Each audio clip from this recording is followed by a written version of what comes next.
Alors, on passe dans la partie background, donc voilà, on passe de marge à background ici, on peut quitter marge, on ferme le panneau, et ici donc de margin, on passe à couleur et background. Donc, en fait, Bootstrap a créé une série de couleurs, ils leur ont donné des noms un peu étranges, mais voilà, c'est comme ça, c'est les couleurs de Bootstrap que vous pouvez ajouter du coup avec les classes. Donc, on va les voir. La première donc des couleurs, c'est primary, donc c'est bleu. Eh bien, on va mettre la classe text primary. Hop, et vous voyez que le texte ici va devenir bleu. Ensuite, on va avoir text secondary. Hop, tac. Ça va être une couleur plus grise. Ensuite, on va avoir text success. C'est vert si je ne me trompe pas. Tac, ouais, c'est ça, c'est vert. Ensuite, on va avoir text danger. Alors, pas test. Text-danger, danger du coup en anglais. Donc, ça va être rouge. Ensuite, on va avoir text warning aussi. Tac, donc vous voyez, ils ont donné des noms un peu étranges aux couleurs, et à chaque fois, donc, ça va nous donner une couleur. Elles sont assez jolies, elles sont assez travaillées, mais n'oubliez pas que vous pouvez toujours changer ces couleurs, mettre les couleurs que vous voulez dans votre CSS, mais c'est toujours utile aussi d'utiliser les couleurs qui sont déjà mises.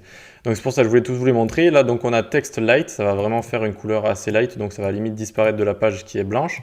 On va avoir text dark, faire une couleur foncée ici, donc là ça va pas trop changer. On va avoir aussi text mute, hop, mute, et donc ça va le muter légèrement, c'est-à-dire le mettre légèrement moins opaque. D'ailleurs on peut cliquer dessus et voir ce que ça fait en propriété CSS, encore une fois. Ça lui donne une couleur ici légèrement grisâtre. Hop, et ensuite on va avoir text white, et donc ça va le faire disparaître de la page, vu que c'est du blanc sur blanc, ok, mais il sera toujours ici. Voilà, donc ça c'est pour les couleurs, hein, tout simplement. Au début ça peut faire un peu bizarre de voir danger, warning, success, etc. Mais c'est tout, c'est bleu, vert, etc. Et voilà, donc on peut faire également ça avec les links, donc on va faire ici, hop, text primary. Alors, si j'écris dans la classe, c'est mieux. Text primary. Ok, et donc là le link il va être bleu, bon il était déjà en bleu. On va avoir text secondary, ok, hop, ça va le mettre en gris. On va avoir text success, ça va le mettre en vert. Et voilà pour les liens. Donc ça c'est pour tout ce qui est couleur, etc. Maintenant on peut faire le background aussi. Ici on a des divs ici.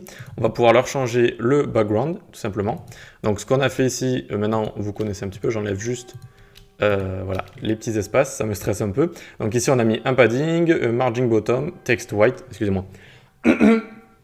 Et du coup on va juste changer le background, on va faire BG primary, hop, et du coup regardez, tac, un background en bleu va apparaître. Et donc même combat pour le reste, on va faire BG secondary, tac, secondary, hop. On va faire BG success, donc on va pas faire toutes les couleurs, hein, juste celle-ci. Tac, donc en vert, BG danger, hop, BG warning. Warning c'est le jaune, non? Oui, c'est ça, c'est le jaune. Et voilà, donc ça c'est pour les backgrounds également, donc on peut changer le texte, on peut mettre des backgrounds qu'on veut avec des classes. Et ensuite, donc on va mettre la classe invisible, tout simplement. Je pense que vous avez deviné ce que ça va faire. Invisible, et donc ça va la faire disparaître. Le hello world qui était en dessous ici n'existe même plus, on peut même plus le... ce que je vais faire, on peut même plus le sélectionner. Je vais mettre des breux. Je trouve qu'à la fin des pages, en fait, il n'y a pas trop, voilà, il n'y a pas assez d'espace. Donc regardez, si j'enlève le invisible, il va réapparaître. Tac, on a notre hello world. Et si je mets invisible, ça disparaît. On peut même plus le surligner, d'accord? Ça, c'est pas le hello world que je surligne. D'ailleurs, hop, si on l'inspecte, on va le chercher sur la page. Donc on a le conteneur ici.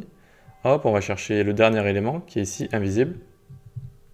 Hop là, il est ici, mais il est visibility hidden, ok? Ça lui a mis la propriété invisible, si vous voulez. Voilà, donc c'est tout pour les couleurs, pas très compliqué en fait. Il y a des couleurs de base qui ont été définies par Bootstrap et vous pouvez les ajouter avec ces classes-ci. Allez, on se donne rendez-vous pour tac tac tac, les tailles et bordures. Allez, width, height, etc.